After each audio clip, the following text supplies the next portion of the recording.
आज की कैबिनेट में दो बड़े फैसले हुए हैं। पहला फैसला बायोगैस से संबंधित है। सरकार ने देश में बायोगैस उत्पादन को बढ़ावा देने की दिशा में बड़ी पहल की है।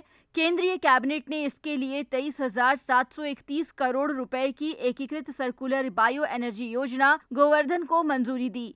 गोवर्धन योजना 2026-27 से 2035-36 तक लागू की जाएगी और ये कंप्रेस्ड बायोगैस को भारत के भविष्य के एनर्जी मिक्स का एक अहम हिस्सा बनाएगी। आज जो स्कीम अप्रूव हुई है वो एक कॉम्प्रिहेंसिव स्कीम है जिसमें 6 पिलर्स हैं।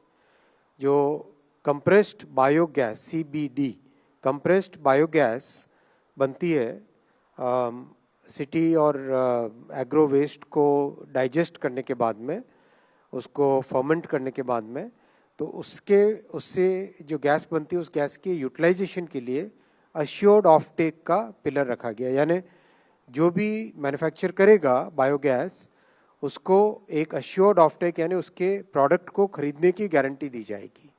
इस योजना का मकसद देश में बड़ी मात्रा में मौजूद कृषि अवशेषों, पशुओं के गोबर, प्रेस मड, नगर पालिका के जैविक कचरे और अन्य बायोमास संसाधनों को स्वच्छ और ईंधन और जैविक खाद के रूप में इस्तेमाल करना है और इसके जरिए ग्रामीणों की आय को बढ़ावा देना है। सरकार का कहना है कि इससे गैस के लिए दूसरे देशों पर निर्भरता कम होगी। हम सब जानते हैं कि भारत की जो नेचुरल गैस का कंजम्पशन है उसमें करीब 50% इंपोर्ट करना पड़ता है।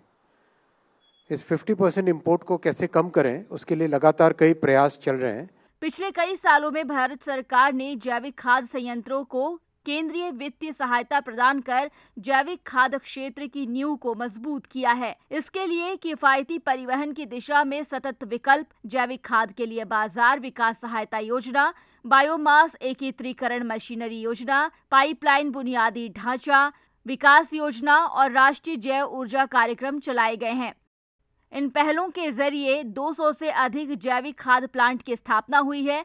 इससे न सिर्फ जैविक खाद उत्पादन और उपयोग प्रणाली स्थापित हुई है, बल्कि जैविक खाद मूल्य श्रृंखला भी मजबूत हुई है।